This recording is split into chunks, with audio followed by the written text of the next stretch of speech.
దేవుని పరిశుద్ధ నామానికి మహిమ కలుగును గాక. దైవ సన్నిధికి చేరవచ్చిన మీ అందరికీ ప్రభువైన యేసుక్రీస్తు వారి శుభనామంలో వందనాలు తెలియజేస్తున్నాను. వందనాలండి. ఈ ఉదయకాల సమయంలో దేవుని వాక్యాన్ని కొద్ది నిమిషాలు మనం ధ్యానం చేద్దాం. మన యొక్క ధ్యానాంశముగా ఈరోజు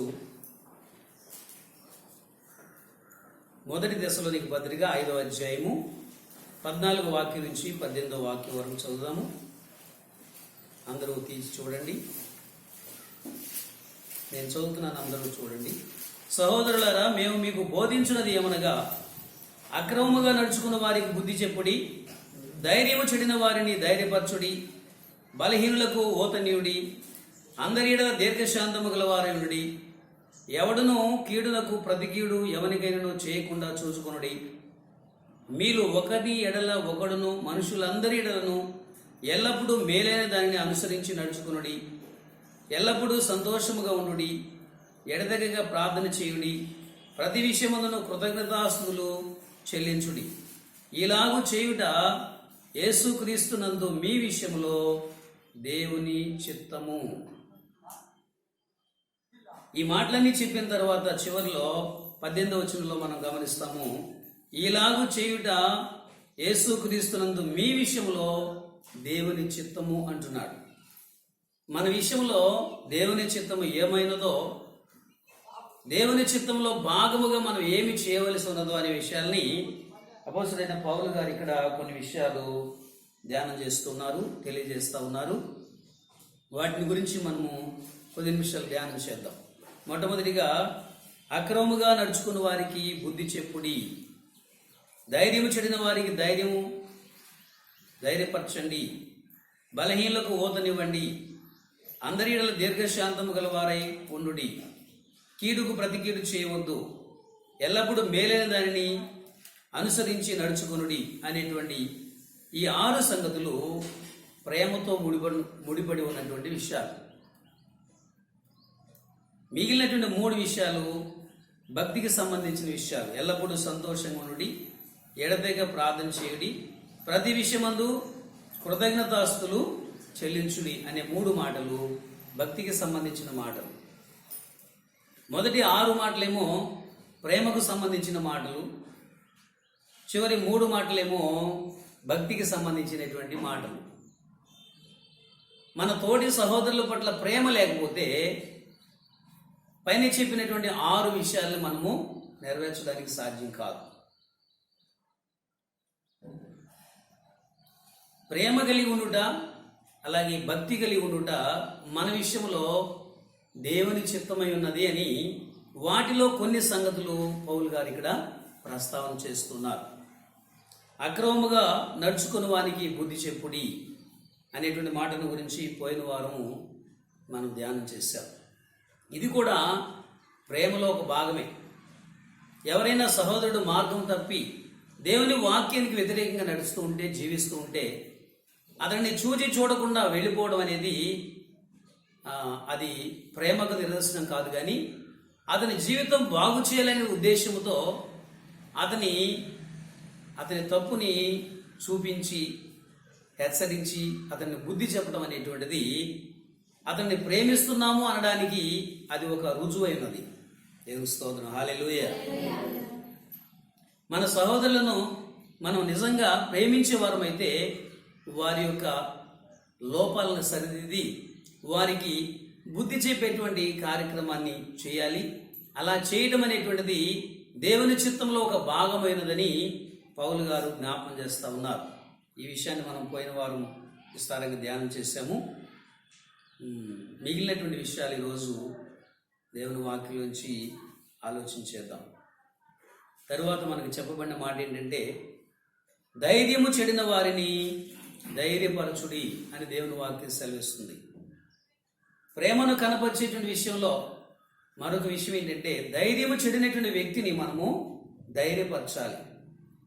ఈ లోకంలో అనేక సమస్యల చేత, అనేకమైనటువంటి ఇబ్బందుల చేత, రోగముల చేత, శారీరకంగాను మానసికంగాను ఆత్మలోను బలహీనపడినటువంటి వారిని బలపరచవలసినటువంటి, ధైర్యము చెడిన వారిని ధైర్యపరచవలసినటువంటి అవసరత ఎంతైనా ఉన్నది. ధైర్యం చెడిన వారు అంటే ఒక మాటలో చెప్పాలంటే గుండె చెదరినటువంటి వారు అని అర్థం. గుండె చెదరినటువంటి పరిస్థితుల్లో సమస్యల యొక్క ప్రభావం చేత గుండె చెదరి ఇంక నేను జీవించలేను అనేటువంటి పరిస్థితి దిగజారిపోయిన వారు, ధైర్యం చెడిన వారు. అటువంటి ధైర్యం చెడినటువంటి వారిని మనము ధైర్యపరచవలసినటువంటి బాధ్యత సహోదరులుగా మన మీద ఉన్నది అనే విషయాన్ని మనం గమనించాలి. దీనికి మీకు అర్థం కావడానికి బైబిల్లోనే యేసు ప్రభు యొక్క పరిచర్యలో జరిగినటువంటి ఒక సంఘటన మీకు జ్ఞాపకం చేస్తాను. మార్కు సువార్త 5వ అధ్యాయంలో మనము ఒక లేఖనాన్ని పరిశీలన చేద్దాం. మార్కు సువార్త 5వ అధ్యాయం తీసి పెట్టుకోండి, వచ్చిన తర్వాత చెప్తాను. ఒకసారి ఒక సమాజ మందిరపు అధికారి యేసుక్రీస్తు వారు అనేకమైన అద్భుతాలు చేస్తున్నాడని, అనేకమైన ఆశ్చర్య కార్యాలు చేస్తున్నాడని విని తన కుమార్తె బలహీనముగా ఉన్నప్పుడు, రోగముతో పడి ఉన్నప్పుడు తన కుమార్తె విషయమై యేసుక్రీస్తుని వేడుకోవడానికి వెళ్ళాడు. ప్రభు దగ్గరికి వెళ్ళి, నా చిన్న కుమార్తె సావనైనది, అది బాగుపడి బ్రతుకున్నట్లుగా నీవు వచ్చి దాని మీద చేతులుంచాలని ఆయన్ని బ్రతిమాలుకున్నప్పుడు యేసు ప్రభు సరే మీ ఇంటికి వస్తానని చెప్పి ఆ యొక్క సమాజ మందిరపు అధికారి ఇంటికి వెళ్ళడానికి ప్రయాణమయ్యాడు. ఆ సమాజ మందిరపు అధికారి యొక్క పిలుపు మేరకు యేసు ప్రభు వాళ్ళ ఇంటికి వెళుతున్నాడు. మధ్యలో ఒక సంఘటన జరిగింది. మధ్యలో జరిగిన సంఘటన ఏంటంటే క్లుప్తంగా వివరిస్తాను. 12 సంవత్సరాల నుంచి రక్తస్రావంతో బాధపడేటువంటి స్త్రీ యేసు ఆ మార్గం గుండగా వస్తున్నాడని విని, నేను ఆయన వస్త్రపు చెంగును ముట్టుకుంటే చాలు బాగుపడతాను అనుకుని ఎవరికి తెలియకుండా రహస్యంగా జనసమూహంలోనికి వెళ్ళి ఆయన వెనుకగా ఆయన వస్త్రపు చెంగుని ముట్టుకుంది. వెంటనే ఆమె స్వస్థపరచబడింది. యేసు ప్రభు ఒక కార్యం గురించి వెళుతున్నాడు, మధ్యలో ఇంకొక కార్యం జరిగింది.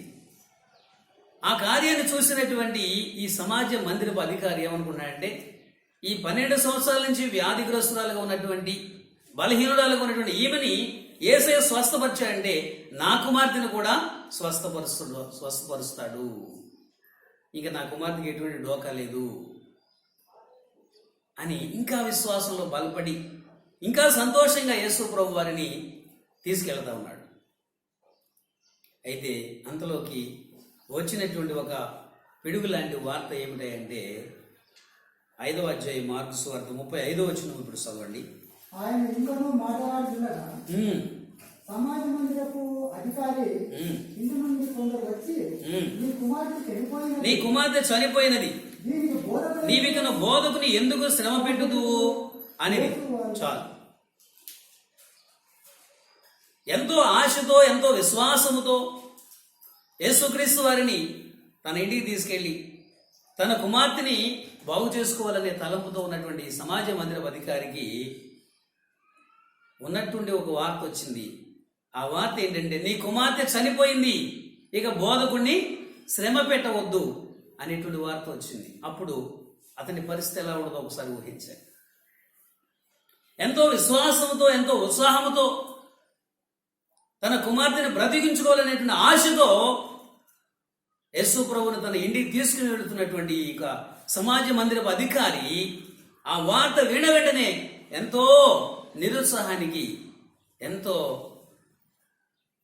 అధైర్యానికి గురైపోయి గుండె నీరైనటువంటి పరిస్థితి, గుండె చెదరిపోయినటువంటి పరిస్థితి. అయ్యో, నా పరిస్థితి ఎంత ఘోరంగా అయిపోయింది.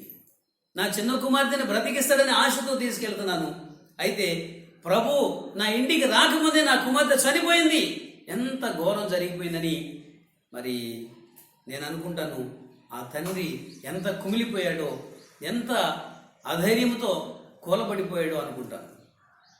అయితే వెంటనే యేసు ప్రభు చెప్తున్న అక్కడ మాట 36వ వచనంలో కనబడుతుంది. యేసు వారు చెప్పిన మాట లక్ష్య పెట్టక భయపడకుమో, నమ్మిక మాత్రం ఉంచుమని సమాజ మందిరపు అధికారితో చెప్పాను. ఆ దేవుని స్తోత్రం. హల్లెలూయా. గట్టిగా చేద్దాం. హల్లెలూయా. ఇక్కడ యేసు ప్రభు వారు చెప్పిన ఒక్క మాట, ఏమాటది? భయపడవద్దు, నమ్మిక మాత్రం ఉంచుము. హల్లెలూయా. వాళ్ళు ఒకవైపు చెప్తున్నారు, నీ కుమార్తె సరిపోయింది, ఇక బోధకుడి శ్రమ పెట్టొద్దు అని చెప్తున్నారు. ఆ మాటకి కృంగిపోయాడు ఆ యొక్క వ్యక్తి. గుండె చెదిరిపోయింది, గుండె నీరైపోయింది ఆ పరిస్థితిలో. అప్పుడు యేసు ప్రభు వారు చెప్తున్నారు, భయపడకుమో, నమ్మిక మాత్రం ఉంచు. ఈ సమయంలో నీవు నా యందు నమ్మిక నిలిచి ఉన్నట్లయితే, నిలబెట్టినట్లయితే నేను నీ కుమార్తెను బాగు చేస్తానని యేసయ్య చెబుతున్నాడు. హల్లెలూయా. గుండె చెదరిన వారిని ధైర్యపరచడం అంటే ఇదే దేవుని బిడ్డలారా. హల్లెలూయా.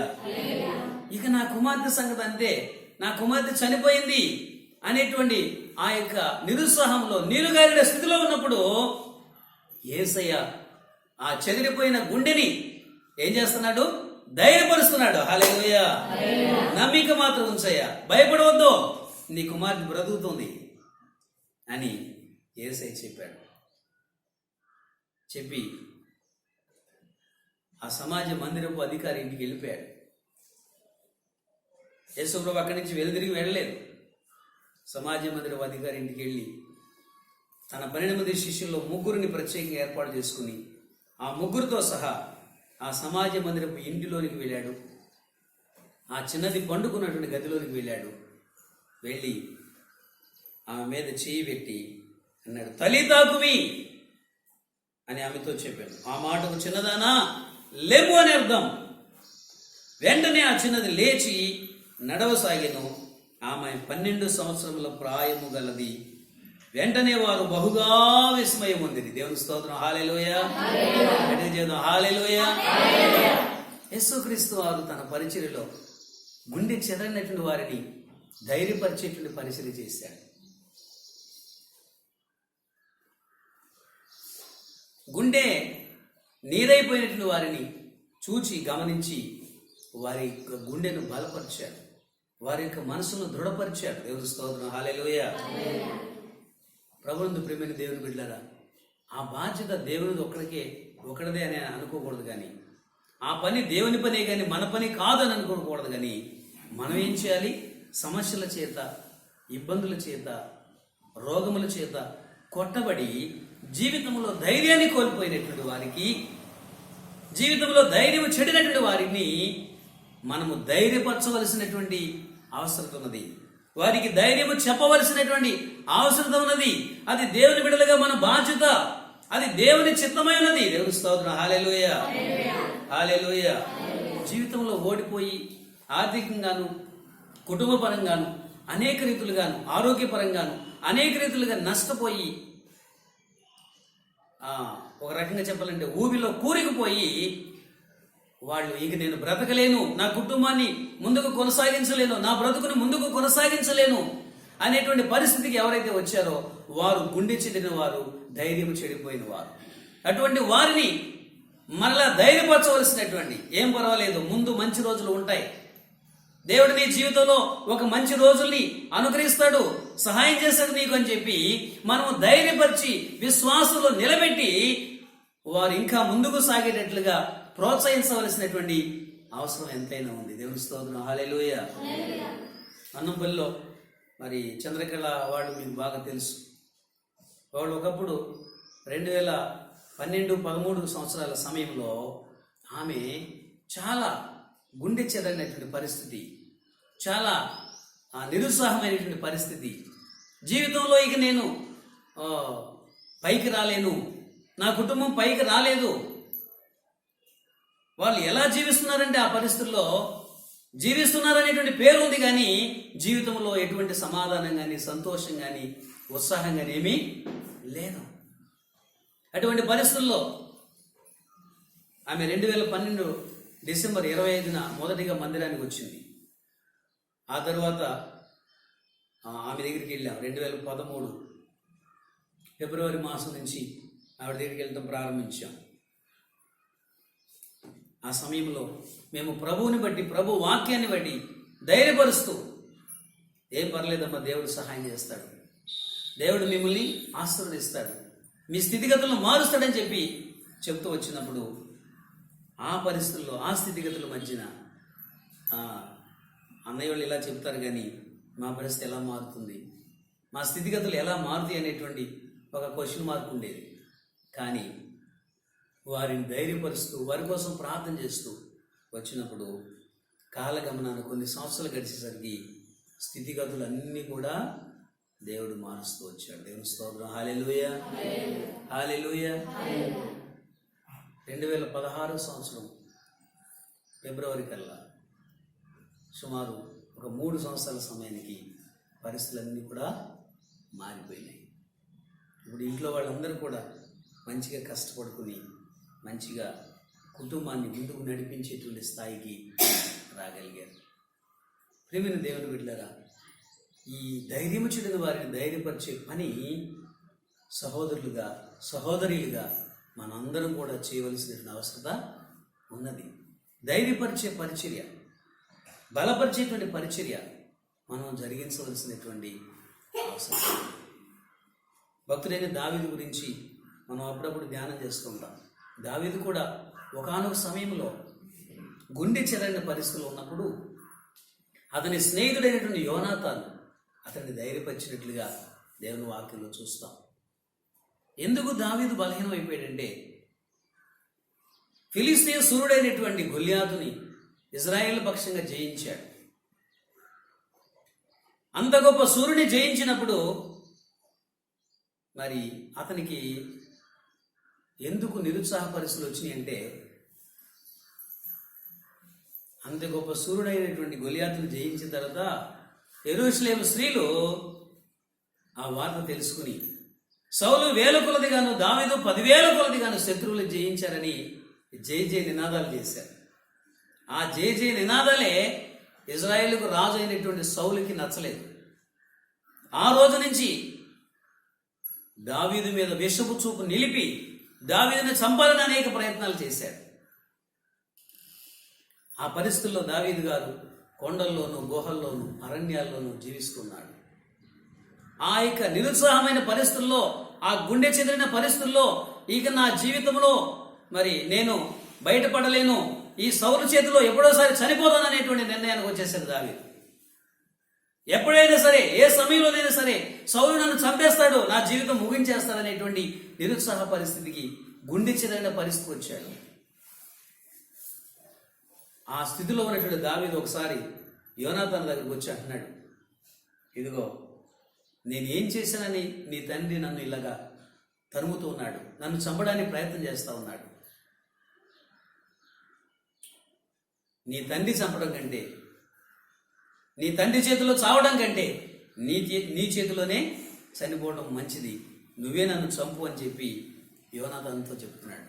ఒక స్నేహితుడితో మరొక స్నేహితుడు నీవు నన్ను చంపు అని చెప్తున్నాడంటే అతడు ఎంత నిరుత్సాహ పరిస్థితిలోనికి, ఎంత గుండె చెదిరిన పరిస్థితిలోనికి వెళ్ళిపోయాడో ఒకసారి మనం ఊహించవచ్చు. ఆ సందర్భంలో యోనాతాను దావీదుని ధైర్యపరిచాడు. హల్లెలూయా. నీవు చావనే చావు,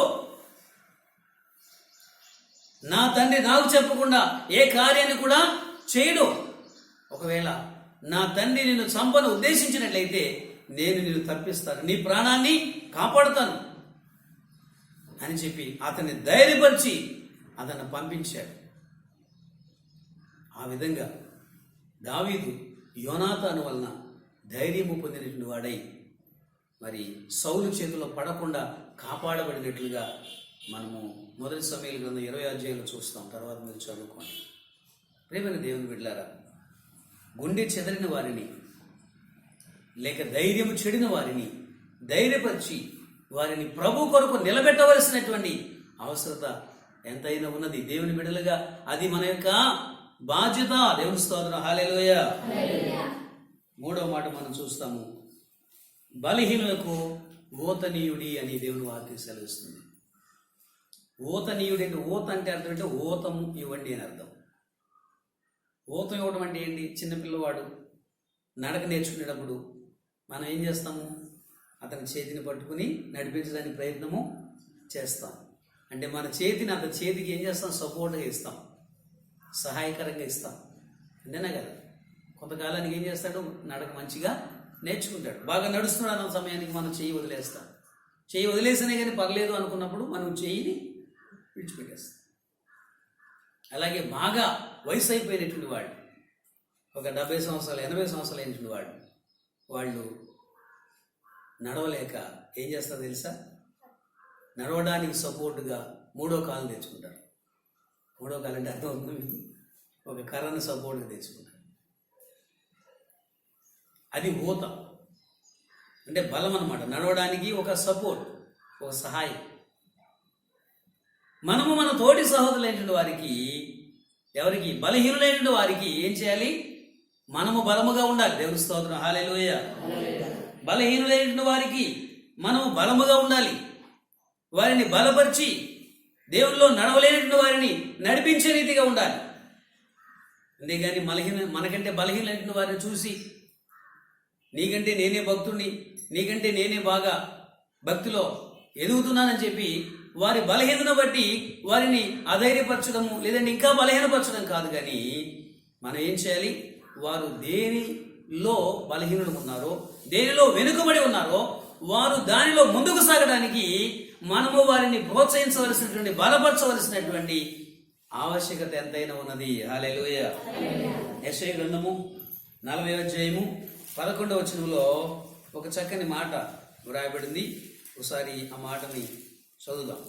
యెషయా గ్రంథము 40వ అధ్యాయము 11వ వాక్యంలో, గొర్రెల కాపరి వలె ఆయన తన మందను మేపును, తన బాహువుతో గొర్రె పిల్లను కూర్చి రొమ్మున ఆనించుకుని మోయును, పాలిచ్చు వాటిని ఆయన మెల్లగా నడిపించును. దేవుని స్తోత్రం, హల్లెలూయా. ఇక్కడ గొర్రెల గురించి, గొర్రెల కాపరి గురించి మాట్లాడుతున్నాడు. గొర్రెల కాపరి ఏం చేస్తాడంట? దేవుడు గొర్రెల కాపరి వలె తన బాహువుతో గొర్రె పిల్లను కూల్చి రొమ్మున ఆనించుకుని మోస్తాడు. హల్లెలూయా. గొర్రెల్లో చిన్నపిల్లలు ఉంటాయి, పెద్ద గొర్రెలు ఉంటాయి, అలాగే పాలిచ్చేటువంటి గొర్రెలు ఉంటాయి, కుంటి గొర్రెలు ఉంటాయి, ఇలా రకరకాల గొర్రెలు ఉంటూ ఉంటాయి. కాపరి అనేటువంటి వాడు ఏం చేస్తాడు? అన్నిటినీ ఒకే రకంగా చూడడు. వాటి యొక్క బలహీనతలను గమనించి, వాటి యొక్క దౌర్బల్యాన్ని గమనించి వాటికి తగినట్లుగా నడుచుకుంటాడు. దేవుని స్తోత్రం, హల్లెలూయా. కాపరి అంటే ఇక్కడ పాస్టర్ గారు ఒకళ్ళే అనుకోకండి. మనమందరం, మన తోడి సహోదరులు మనందరం కూడా బలహీనమైనటువంటి గొర్రెలు, మందలో బలహీనమైన గొర్రెలు ఏమైనా ఉంటే ఏం చేయాలి? ఆ బలహీనమైనటువంటి గొర్రెల్ని కొంచెం ఎక్కువ కేర్ తీసుకోవాలి. దేవుని స్తోత్రం, హల్లెలూయా. ఇప్పుడు ఒక తల్లికి ఒక 6 నెలల పిల్లోడు ఉన్నాడు, 3 సంవత్సరాల పిల్లోడు ఉన్నాడు, తర్వాత 5 సంవత్సరాలు ఒక పాప ఉంది, ఆ తర్వాత 7 సంవత్సరాలు బాబు ఒక ఆయన ఉన్నాడు. ఇలా వయసుల వారీగా ఉన్నారు, 4 పిల్లలు ఉన్నారు అనుకుందాం. ఈ 4 పిల్లల్లో ఎవరి ఎడల ఎక్కువ జాగ్రత్త తీసుకున్న తల్లి చెప్పండి? అందరికంటే చిన్నవాడు ఎవరైతే ఉన్నాడో వాడి ఎడల ఎక్కువ జాగ్రత్త తీసుకుంటాం. అర్థమైందా? ఈ 6 నెలల బాలుడి విషయంలో వ్యవహరించిన రీతిగా 7 సంవత్సరాల వయసులో ఉన్నటువంటి కుమారుని ఎడల వ్యవహరించదు. ఈ 6 నెలల ప్రాయంలో ఉన్నటువంటి పిల్లవానికి తన రొమ్మునిచ్చి తాగిస్తుంది, పాలు తాగిస్తుంది. అదే 7 సంవత్సరాల వయసులో ఉన్నటువంటి పిల్లవానికి పళ్ళెల్లో అన్నపెట్టి తినరా అంటే అంతేనా? అంటే వాడు కొంచెం తినగలడు కాబట్టి, పళ్ళెంలో పెట్టినటువంటి అన్నాన్ని కలుపుకుని తినగలడు కాబట్టి ఏం చేస్తుంది? పళ్ళెల్లో అన్నం పెట్టి కూర వేసి తినరా బాబు అని వాడి పక్కన పెడుతుంది, వాడి ముందు పెడుతుంది. అప్పుడు ఏం చేస్తాడు? వాడు చట్నీ కలుపుకొని తింటాడు. 7 సంవత్సరాలు వచ్చినా కానీ, 17 సంవత్సరాలు వచ్చినా కానీ, 27 సంవత్సరాలు వచ్చినా కానీ అమ్మ నాకు తినిపించు, అమ్మ నాకు తినిపించు అన్నా అనుకోండి, తినిపిస్తుందమ్మా. ఎప్పుడో ఒకసారి ఊరి నుంచి వస్తే బాగా ప్రేమ ఎక్కువైపోయి ఒకవేళ ఎప్పుడన్నా ఒకసారి ఒక రోజు తినిపించవచ్చు. కానీ రోజు పూటకి ఆ వయసు వచ్చినటువంటి పిల్లవాడు నాకు తినిపించు అంటే తినిపిస్తుందా తల్లి? అలా తినిపించాలంటే తల్లి వల్ల అవుతుందా? ఏంటంటే ఒకళ్ళతో సరిపెట్టారులే పిల్లలతో. మరి పూర్వం తల్లులు 10 మంది పిల్లలు కనేవాళ్ళు. మా అమ్మ 7గురిని కంది. ఆ 7గురిలో 5గురు మిగిలాం. ఆ 5గురిలో కూడా 2 లాస్ అయిపోయారు, 3 ఉన్నాం ప్రస్తుతాన్ని. అంటే పూర్వం ఎక్కువ మంది పిల్లల్ని కనేవాళ్ళు. ఆ ఎక్కువ మందిని పిల్లల్ని చూసుకోవాలంటే చాలా ఓర్పు కావాల్సి వచ్చేది. ఇప్పుడు ఒకళ్ళిద్దరిని లేదంటే 3గురిని చూడడానికి మనకి ఏమవుతుందంటే చావు తప్పి కళ్ళు రొట్టపోతున్నాయి అన్నట్టుగా అయిపోతుంది మన పరిస్థితి. అంతేనా కదా?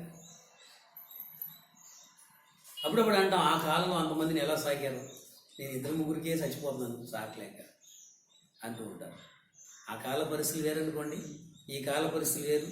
ఈ కాలంలో పుట్టే తెలివితేటలు, పిల్లల యొక్క తెలివితేటలు వేరు. ఆ కాలంలో పుట్టే పిల్లల యొక్క తెలివితేటలు వేరుగా ఉన్నాయి. కాలాలు, పరిస్థితులు, పిల్లల యొక్క పరిస్థితులు తేడా ఉన్నాయి అనుకోండి, అది కూడా కారణమే.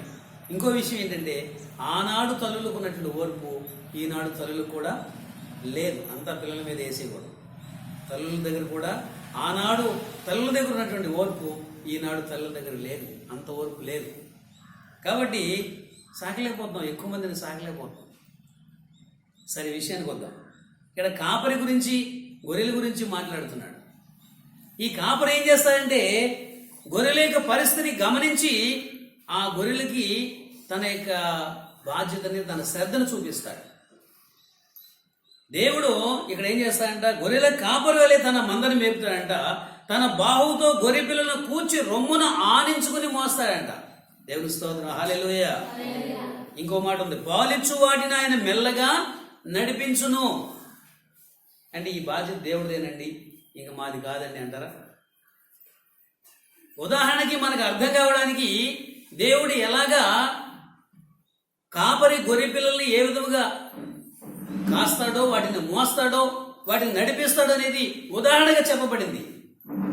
ఈ మాటను మన సహోదరులకు మనము తీసుకుంటే కనుక ఎలా తీసుకోవాలంటే, మన తోటి సహోదరుల ఎడల ఇటువంటి శ్రద్ధని, ఇటువంటి బాధ్యతని మనం చూపించవలసినటువంటి అవసరత ఉన్నది. హల్లెలూయా. ఈనాడు చాలామంది విశ్వాసుల యొక్క పరిస్థితి ఏంటంటే, విశ్వాసుల గురించి ఆరా పడించుకోవడము సేవకుని బాధ్యతే కానీ మన బాధ్యత కాదు. మన బాధ్యత అంటే ఏంటి? ఆదివారం ప్రార్థన రావడం, కాసేపు కూర్చోవడం, వెళ్ళిపోయి మిగిలిన 6 రోజులు మన పని మనం చూసుకోవడం, వేరే వాళ్ళ గురించి ఆలోచన చేయడము లేదు అనేటువంటి తాత్పర్యంతో ఉన్నాను. కాదు. మన తోటి సహోదరులను, వారిలో బలహీనమైన వారిని పట్టించుకుని వారిని బలపరచవలసినటువంటి, వారిని ఆత్మీయతలో అభివృద్ధి చేయవలసినటువంటి అవసరము ఎంతైనా ఉంది. అది దేవుని చిత్తంలో ఒక భాగమైనది. దేవుని స్తోత్రం, హల్లెలూయా. యేస్కేలు గ్రంథం 34:11 వాక్యం నుంచి కొన్ని మాటలు చూసినట్లయితే, ఇక్కడ కూడా గొర్రెలు, కాపరి గురించి రాయబడినటువంటి విషయాలు మనం చూస్తాం. ఇక్కడ కూడా దేవుడే కాపరిగా ఉండి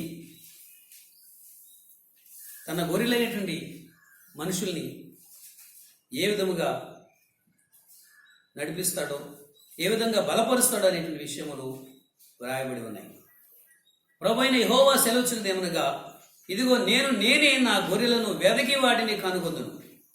తమ గొర్రెలు చెదరిపోయినప్పుడు కాపరులు వాటిని వెదుకున్నట్లు నేను నా గొర్రెలను వెదకి చీకటి గల మబ్బు దినమందు ఎక్కడెక్కడికి అవి చెదిరిపోయానో అక్కడి నుండి నేను వాటిని తప్పించి ఆయా జనులలోంచి వాటిని తోడుకుని వచ్చి ఆయా దేశంలోంచి వాటిని సమకూర్చి వాటి స్వదేశంలోనికి వాటిని తెచ్చి పర్వతముల మీదను వాగుల యొద్దను దేశమందున్న సకలమైన కాపురపు స్థలములందును వాటిని మేపెదను. దేవుని స్తోత్రం, హల్లెలూయా.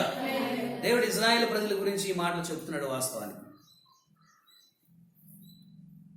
ఇక్కడ కొన్ని మాటలు చెప్తాడు. వాటిని వెతుకుతానంటున్నాడు, వెతికి కనుగొంటానంటున్నాడు. చెదిరిపోయిన వాటిని మళ్ళా సమకూరుస్తాను, ఒక దొడ్డిలోనికి చేరుస్తాను అంటున్నాడు. హల్లెలూయా. ఈ దేవుని యొక్క స్థానంలో మనం కనుక ఊహించుకున్నట్లయితే మనం ఏం చేయాలి? తప్పిపోయిన వాటిని ఏం చేయాలి? వెదికి కనుగోవాలి. తప్పిపోయిన వాటిని వెదికి కనుగొని ఏం చేయాలి? వాటిని దొడ్డిలోనికి తీసుకురావాలి. దొడ్డి అంటే ఏంటి? సంఘంలోనికి తీసుకురావాలి. ఆ పని కాపరి ఒకరిదే, పాస్టర్ గారు ఒకరిదే అని కాదు. ఎవరైతే సంఘానికి వచ్చేవాళ్ళు మరి వాళ్ళు మానుకుని వెనక్కి వెళ్ళిపోయేటువంటి వారుగా ఉన్నారు, బలహీనంగా ఉన్నటువంటి వారు ఉన్నారు, వారిని మరలా సంఘానికి తీసుకురావాల్సినటువంటి, సంఘానికి తీసుకొచ్చే విషయంలో బాధ్యత వహించవలసినటువంటి అవసరత ఎంతైనా ఉన్నది. వాటిని నేను కనుగొంటాను. వాటిని అవి ఎక్కడెక్కడ చెదిరిపోయినవో, చీకటి గల మబ్బు దినమందు ఎక్కడెక్కడ చెదిరిపోయినవో అక్కడి నుండి నేను వాటిని తప్పించి ఆయా జనముల్లోంచి తోడుకుని వస్తాను, స్వదేశానికి సమకూరుస్తాను. పర్వతముల మీద, వాగుల యొద్ద, దేశమందున్న సకలమైన కాపురపు స్థలముల యందు వాటిని నేను మేపుతాను. దేవుని స్తోత్రం, హల్లెలూయా. ఇంకేమన్నాడు? నేను మంచి మేతగల చోట వాటిని మేపుదను, ఇశ్రాయేలు యొక్క ఉన్నత స్థలముల మీద వాటికి దొడ్డి ఏర్పడును, అక్కడ అవి మంచి దొడ్డిలో పండుకును. ఇశ్రాయేలు పర్వతముల మీద బలమైన మేతగల స్థలమందు అవి మేయును. దేవుని స్తోత్రం, హల్లెలూయా. నేనే నా గొర్రెలను మేపి పరుండబెట్టెదను. ఇదే ప్రభువైన యెహోవా. తప్పిపోయిన దాన్ని నేను వెదకుదును, తోలివేసిన దానిని మరలా తోడుకుని వచ్చేదను, గాయపడిన దాన్ని కట్టుదును, దుర్బలముగా ఉన్న దానిని బలపరుతును. దుర్బలముగా ఉన్నదాన్ని, బలహీనముగా ఉన్న దాన్ని బలపరుస్తాను. దేవుని స్తోత్రం, హల్లెలూయా. అనేకమైన మాటలు ఇక్కడ వాడబడినట్లు మనం చూస్తున్నాం. నేను మేపుతాను, ఉన్నత స్థలముల మీద వాటికి దొడ్డి ఏర్పరుస్తాను, మంచి దొడ్డిలో అవి పడుకుంటాయి, పర్వతముల మీద బలమైన మేతగల స్థలమునందు అవి మేస్తాయి. నేను నా గొర్రెలను ఏం చేస్తాను? మేపి పరుండబెడతాను. తప్పిపోయిన వాటిని వెతుకుతాను, తోలివేసిన దాన్ని తోడుకుని వస్తాను, గాయపడిన దాన్ని కట్టుకడతాను, దుర్బలముగా ఉన్నటువంటి దాన్ని నేను మళ్ళా బలపరుస్తాను. దేవుని స్తోత్రం, హల్లెలూయా. ఈ దేవుడు చేసే పని మనం అందరం కూడా చేయవలసినటువంటి అవసరం ఎంతైనా ఉన్నది. మనం ఎందుకని మన తోడి సహోదరుల గురించి పట్టించుకోలేకపోతున్నాం అంటే ఆ పని మంద కాదులే అని. అర్థమవుతుందా? ఆ పని మంద కాదు. మన పాస్టర్ గారు చూసుకుంటాడు, చూసుకోకపోతే వదిలేస్తాడు. ఏంటి? ఇది నా పని, ఇది నా బాధ్యత. నా తోటి సహోదరులు లేని వారు, నా తోటి సహోదరి లేని వారు ఎవరైనా సరే బలహీనంగా ఉంటే, దేవుల్లో వెనకబడిపోయేటువంటి పరిస్థితిలో ఉంటే, వెనకబడిపోతూ ఉంటే వారిని బలపరచవలసినటువంటి, వారిని మరలా దేవుని సన్నిధికి చేర్చవలసినటువంటి, నడిపించవలసినటువంటి అవసరము నా మీద ఉన్నది. ఆ బాధ్యత నా మీద ఉంది. ఆ జాగ్రత్త తీసుకోవాల్సినటువంటి అవసరత నా మీద ఉన్నది, నాకుంది అని మనం ఎప్పుడైతే ఆ యొక్క అవసరత నాది, ఆ పని నాది, ఆ బాధ్యత నాది అని భావిస్తామో అప్పుడు ఏం చేస్తాము? బలహీనమైన వారిని బలపరిచే కార్యక్రమం చేస్తాం. దేవుని స్తోత్రం, హల్లెలూయా. బలహీనమైన వారికి ఊతనివ్వాలని దేవుని వాక్యము సెలవిస్తూ ఉంది.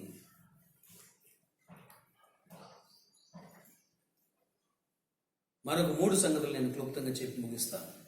దీర్ఘశాంతము కలిగి ఉండు అని దేవుని వాక్యం సెలవిస్తుంది. అందరి ఎడల దీర్ఘశాంతము కలిగి ఉండు అని దేవుని వాక్యం సెలవిస్తుంది. దీర్ఘశాంతం అంటే మన యొక్క శాంతమును, మన యొక్క ఓర్పుని దీర్ఘకాలం చూపించడం. దేవుని స్తోత్రం, హల్లెలూయా. 1 కొరింథీ పత్రిక 13వ అధ్యాయంలో ప్రేమను గురించి మాట్లాడుతూ ఇది కూడా, ఈ మాట కూడా వాడబడింది. ప్రేమ దీర్ఘకాలము సహించును. దేవుని స్తోత్రం, హల్లెలూయా. ప్రేమ దీర్ఘకాలం ఏం చేస్తుందంట? సహిస్తుంది. మన తోటి మనిషి, వ్యక్తి విషయంలో, మన తోటి సహోదరుల విషయంలో మనము దీర్ఘకాలము సహించేటువంటి వారుగా, వారిని క్షమించేవారుగా ఉండడమే దీర్ఘశాంతమును కనపరచుట అని మనం గ్రహించాలి. ఇటువంటి దీర్ఘశాంతాన్ని మనం కలిగి ఉండాలి. దీర్ఘశాంతం లేకపోతే ఎంత పరాక్రమం కలిగి ఉన్నా కానీ అది ఎటువంటి ప్రయోజనము లేదు అని దేవుని వాక్యం సెలవిస్తుంది. ఒక మాట చూపిస్తాను. సామెతల గ్రంథము 16వ అధ్యాయము 32వ వాక్యంలో ఒక మాట మనం గమనిస్తాం. చూడండి ఒకసారి సామెతల గ్రంథము 16వ అధ్యాయము 32వ వాక్యం. పరాక్రమశాలి కంటే దీర్ఘశాంతము గలవాడు శ్రేష్ఠుడు, పట్టణము పట్టుకుని వానికంటే తన మనసును స్వాధీనపరుచుకున్నవాడు శ్రేష్ఠుడు. దేవుని స్తోత్రం, హల్లెలూయా. ఎవరు శ్రేష్టమైన వ్యక్తి అని దేవుని వాక్యం సెలవుస్తుందంటే పరాక్రమశాలి కంటే దీర్ఘశాంతము కలిగిన వాడు శ్రేష్ఠుడు, పట్టణమును పట్టుకుని వారి కంటే కూడా తన మనస్సును స్వాధీనపరుచుకునేవాడు శ్రేష్ఠుడు. చాలా మంది పరాక్రమశాలు ఉన్నారు. పట్టణాలని దేశాలని స్వాధీనపరుచుకుని స్వతంత్రించుకున్నటువంటి వారు ఉన్నారు. కానీ వారికి ఏది కొదువుగా ఉంది అంటే దీర్ఘశాంతము, ఓర్పు, తన మనస్సుని కంట్రోల్ చేసుకోలేనటువంటి పరిస్థితి ఉన్నది. సెల్ఫ్ కంట్రోల్ అనేటువంటిది లేదు. అలెగ్జాండర్ అనేటువంటి వ్యక్తి గురించి లోకమంతా తెలుసు. అతడు 33 సంవత్సరాలే జీవించాడు. 33 సంవత్సరాల వయస్సులోనే ప్రపంచంలో 3 వంతులు ప్రపంచాన్ని జయించాడు.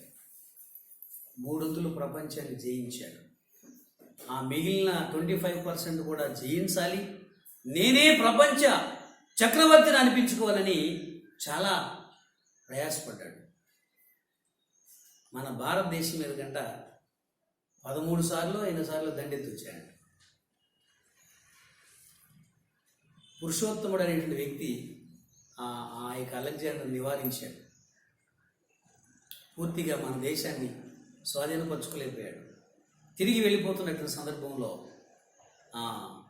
ఒక మలేరియా దోమ కుట్టడం వలన మలేరియా జ్వరం వచ్చి చనిపోయాడు. అతడు తన మనస్సును కంట్రోల్ చేసుకోలేనటువంటి బలహీనుడని అతని యొక్క జీవితాన్ని గురించి తెలిసినటువంటి వారు చెప్తారు. అతడు స్త్రీలోలుడని, స్త్రీల పట్ల ఎంతో వ్యామోహం కలిగినటువంటి వ్యక్తి అని చెప్తారు. ఎంతో పరాక్రమశాలిగా ఒకవైపున కనబడ్డాడు, కానీ ఒకవైపున తన మనస్సును స్వాధీనం చేసుకోలేని వాడుగా, బలహీనుడిగా కనబడ్డాడు. పరాక్రమశాలి కంటే కూడా దీర్ఘశాంతము కలిగినటువంటి వాడు శ్రేష్ఠుడని దేవుని వాక్యము సెలవిస్తూ ఉంది. ఈ దీర్ఘశాంతాన్ని మనము కలిగి ఉండవలసిన అవసరం ఎంతైనా ఉన్నది. కొలస్సీ పత్రిక 3వ అధ్యాయం 12వ వచనంలో ఏముందంటే కొన్ని మాటలు చెప్తూ పౌలు గారు ఈ యొక్క దీర్ఘశాంతం అనే మాటను కూడా వాడాడు. ఒకసారి చూడండి, కొలస్సీలకు రాసినటువంటి పత్రిక 3వ అధ్యాయము 12వ వాక్యము. కాగా దేవుని చేత ఏర్పరచబడిన వారును పరిశుద్ధులను ప్రియులైన వారికి తగినట్లు మీరు జాలిగల మనస్సును, దయాళత్వమును, వినయమును, సాత్వికమును, దీర్ఘశాంతమును ధరించుకొనుడి. ఎవడైనా తనకు హాని చేసినది ఒకడు అనుకునేదా ఒకరికొకడు సహించుచు ఒకరినొకడు క్షమించుడి. ప్రభు మిమ్మల్ని క్షమించినలాగున మీరును క్షమించుడి. వీటన్నిటికీ పైన పరిపూర్ణతకు అనుబంధమైన ప్రేమను ధరించుకొనుడి. దేవుని స్తోత్రం, హల్లెలూయా. ఈ చివరిలో ప్రేమ అనేటువంటి మాట వాడాడు. ప్రేమ ఉంటేనే ఇప్పుడు నేను చెప్పేవన్నీ కూడా ఆ మనిషిలో ఉంటాయి. ప్రేమ లేకపోతే ఏది కూడా ఉండదు. అన్నిటికీ ప్రేమే కేంద్ర బిందువు. దేవుని స్తోత్రం, హల్లెలూయా. మరొక మాట, కీడుకు ప్రతి కీడు చేయకుండా చూచుకునుడి అని దేవుని వాక్యం సెలవిస్తుంది. ఎవరైనా మనకు కీడు చేసినట్లయితే ఆ కీడు చేసినటువంటి వ్యక్తికి ప్రతిగా కీడు చేయకుండా చూచుకునుడి అని దేవుని వాక్యము సెలవిస్తాం. మానవుని యొక్క సహజమైనటువంటి స్వభావము, నైజం ఏమిటంటే ఎవరైనా మనకి కీడు చేస్తే కనుక ఆ కీడు చేసేటువంటి మనిషికి ఎప్పుడైనా అవకాశం వచ్చినప్పుడు మరలా కీడు చేయాలి అనేటువంటి ఒక ఆలోచన మనము పెట్టుకుంటాం. మనసులో ఒక కక్షభావాన్ని పెట్టుకుంటాం, ఒక ద్వేషభావాన్ని పెట్టుకుంటాం. సమయం వచ్చినప్పుడు అప్పుడు ఆయన నాకు కీడు చేశాడు కాబట్టి, అప్పుడు ఆమె నాకు కీడు చేసింది కాబట్టి ఇప్పుడు కూడా నేను కీడు చేయాలి అని అవకాశం కోసం ఒక కక్షతో కూడినటువంటి మనసుతో ఎదురు చూస్తూ ఉంటారు. సహజంగా మానవుల యొక్క స్వభావం. మీకు బాగా అర్థం కావడానికి ఒక చిన్న ఉదాహరణ తీసుకుంటాను. అత్తాకోడల ఉదాహరణ. కోపం తెచ్చుకోకనమ్మ. అత్తాకోడల ఉదాహరణ తీసుకుంటాను మీకు అర్థం కావడానికి. కోడలు కొత్తగా కాపురం వచ్చినప్పుడు అత్త గనక మరి కోడల్ని బాగా ఇబ్బంది పెడితే పగటి వేళ చుక్కలు చూపిస్తే ఆ కోళ్ళకి ఈ కోళ్ళ ఇవన్నీ కూడా అకౌంట్లో రాసుకుంటుంది అనమాట. అత్త ఎప్పుడేముంది, ఎప్పుడు తిట్టింది, ఎప్పుడు కొట్టింది, ఇవన్నీ తన హృదయంలో ఒక పక్కన రాసుకుంటుంది అనమాట. అకౌంట్లో బుక్లో రాసుకుంటుంది, అకౌంట్ బుక్లో రాసుకుని సమయం వచ్చేదాకా చూస్తుంది అనమాట. ఎప్పుడు ఆ అత్త ముసలమ్మ అయిపోయేదాకా చూస్తుంది అనమాట. అత్తగా చేతరాని వచ్చేసరికి ఆహా ఇప్పుడు నాకు అవకాశం దొరికింది, నేను కాపురానికి వచ్చిన కొత్తలో చేసిన పనులన్నిటికీ రివెంజ్ తీసుకోవాల్సిన పరిస్థితి అవకాశము ఇప్పుడు వచ్చింది అని చెప్పి ఇక మొదలెడద్దు అనమాట. రివెంజ్ పర్వం మొదలెడద్దు అనమాట. ఏ పర్వము?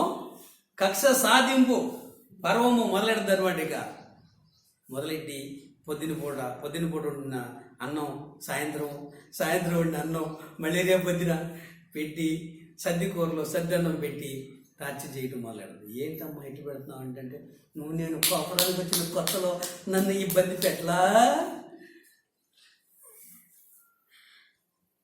నువ్వు ఒక రకంగా నన్ను హింసించావా అని చెప్పి మళ్ళీ మధ్యలో వచ్చి మొట్టుకెళ్ళేస్తా ఉంటుంది.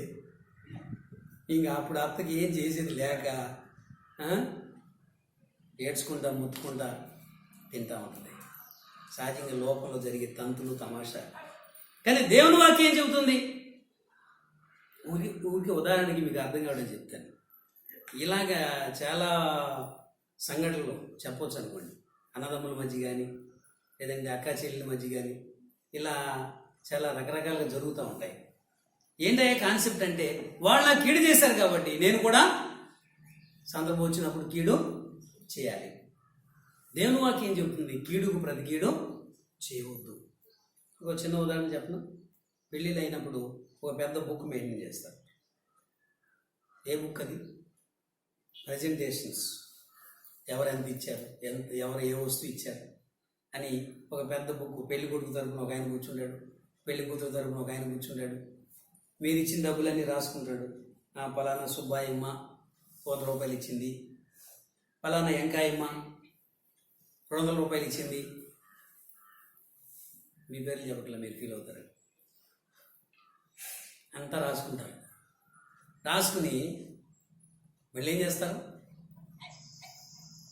ఎవరింట్లో పెళ్ళి అవుతుంది అనుకోండి, అప్పుడు ఈ బుక్ తీస్తారు. వెంకాయమ్మ ఎంత ఇచ్చింది, సుబ్బాయమ్మ ఎంత ఇచ్చింది, నేను కూడా అంతే ఇవ్వాలి. ఆ పేరు సుబ్బాయమ్మ పేరు, ఆ బుక్లో సుబ్బాయమ్మ పేరు లేదనుకో, వాళ్ళ అమ్మాయి పెళ్ళికి నేను కూడా ఏమి ఇవ్వను. ఆ రోజున ఆవిడ వచ్చి భోజనం చేసి ఏమి కానుక పెట్టకుండా వెళ్ళిపోయింది కాబట్టి నేను కూడా ఇప్పుడు ఏం చేస్తాను? వెళ్తాను, భోజనం చేసి వచ్చేస్తాను. ఇది మానవుల యొక్క మనస్తత్వం. వాళ్ళు ఏం చేశారో వాళ్ళు చేసినట్టే నేను కూడా చేయాలి. వాళ్ళు మేలు చేశారా, నేను కూడా మేలు చేద్దాం. వాళ్ళు కీడు చేశారా, నేను కూడా కీడు చేద్దాం. అంటే కానుక, పెళ్లికి వచ్చి కానుక చదివించకపోవడం అనేది అదొక పెద్ద కీడుగా భావిస్తారు అన్నమాట. కానీ దేవుని వాక్యం ఏం చెబుతుందంటే, కీడుకు ప్రతి కీడు చేయవద్దు. వాళ్ళు మనకు సహాయం చేసినా చేయకపోయినా, వాళ్ళు మనల్ని ఆదరించినా ఆదరించకపోయినా, వాళ్ళు అవసరతలో ఉంటే వాళ్ళకి సహాయం చేయమని చెప్తుంది. కానీ కీడుకు ప్రతి కీడు చేయమని దేవుని వాక్యము చెప్పడం లేదు. దీని గురించి ఒక వాక్యం చూపించి నేను ముందుకు వెళ్ళిపోతాను. ఆమోసు గ్రంథము 5వ అధ్యాయము 14వ వచనము 15వ వచనం చూడండి ఒకసారి. ఆమోసు గ్రంథం పాత నిబంధనలోకి వెళ్తే అక్కడ కనబడుతుంది. హోషేయ, యోవేలు గ్రంథం తర్వాత ఆమోసు గ్రంథం ఉంటుంది. 757వ పేజీ, 5వ అధ్యాయము 14-15 వచనాలు. మీరు బ్రతుకున్నట్లు కీడు విడిచి మేలు వెతుకుడి, అలాగూ చేసిన యెడల మీరు అనుకుని చొప్పునని దేవుడును సైన్యములకు అధిపతి యెహోవా మీకు తోడుగా ఉండును. కీడును ద్వేషించి మేలును ప్రేమించు గుమ్మములలో న్యాయము స్థిరపరచుడి. ఒకవేళ దేవుడును సైన్యములకు అధిపతిగా యెహోవా యోసేపు సంతతిలో శేషించిన వారి యందు కనికరించును. హల్లెలూయా. మనము కీడును విడిచి మేలు నుంచి వెతకాలని, కీడును ద్వేషించి మేలుని ప్రేమించాలని, మేలును జరిగించే వారుగా ఉండాలని, మేలు జరిగిస్తే యెహోవా తోడుగా ఉంటాడని, ఆయన మనల్ని కనికరిస్తాడని ఈ 2 వచనాల యొక్క సారాంశమైనది. కాబట్టి ఎప్పుడు కూడా కీడుకు ప్రతి కీడు చేయాలనేటువంటి తలంపు ఎప్పుడు మీ మనసులోనికి రానివద్దు. దేవుని వాక్యం చెబుతుంది, ఒకవేళ మనకి కీడు చేసినా కానీ ఆ కీడుని మేలుతోనే జయించమని దేవుని వాక్యం సెలవిస్తా ఉంది. హల్లెలూయా. కీడుని మేలుతో జయించాలనే మాట రోమపత్రిక 12వ అధ్యాయంలో మనకు కనబడుతుంది. ఒకసారి ఆ యొక్క మాటను కూడా చదువుదాం. రోమపత్రిక 12వ అధ్యాయం ఒకసారి చూడండి.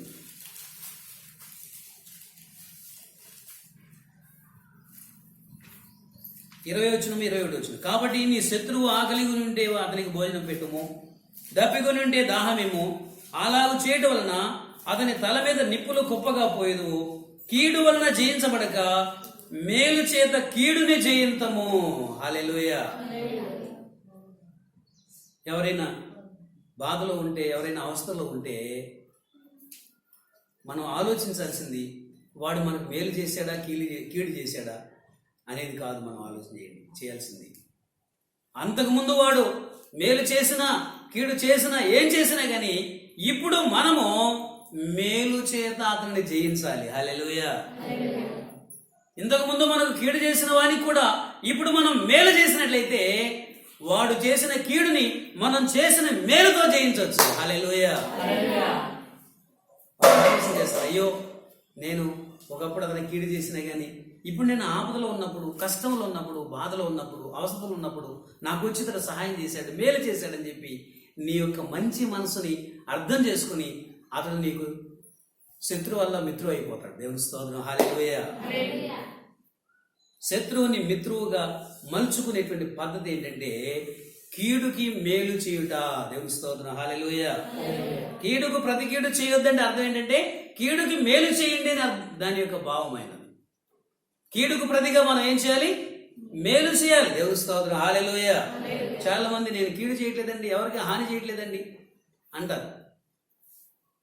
కీడు చేయకపోవటమే కాదు, మనం ఏం చేయాలి? మేలు చేసేవారితో కూడా ఉండాలి.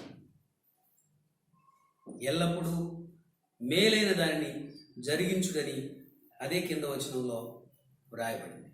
మనం ఎల్లప్పుడూ మేలు జరిగించే వారిగానే ఉండాలి. ఈ 6 సంగతులు కూడా ఏమైనాయంటే ప్రేమను ప్రతిబింబించే విషయాలుగా ఉన్నాయి, ప్రేమను కనపరిచేటువంటి విషయాలుగా ఉంటున్నాయి. మనము మన తోటి సహోదరుల ఎడల ఇటువంటి ప్రేమను కలిగి ఈ ప్రేమలో భాగమైనటువంటి ఈ 6 కార్యాలను కూడా చేయుట అనేటువంటిది దేవుని చిత్తములో భాగమైనది. మన విషయంలో దేవుని చిత్తమై ఉన్నది. దేవుని స్తోత్రం. హల్లెలూయా. ఆ విధంగా మనము దేవుని చిత్తాన్ని జరిగించి దేవుని నామానికి మహిమ తెద్దాం. మరి మిగిలిన 3 సంగతులు, అలాగే దేవుని చిత్తం జరిగించడం వల్ల మనకు కలిగే ప్రయోజనాలు, ఇవన్నీ వచ్చే వారంలో మనము ధ్యానం చేద్దాం. దేవుడి మాటలు మన వినికిడిలో దీవించును గాక. ఆమేన్.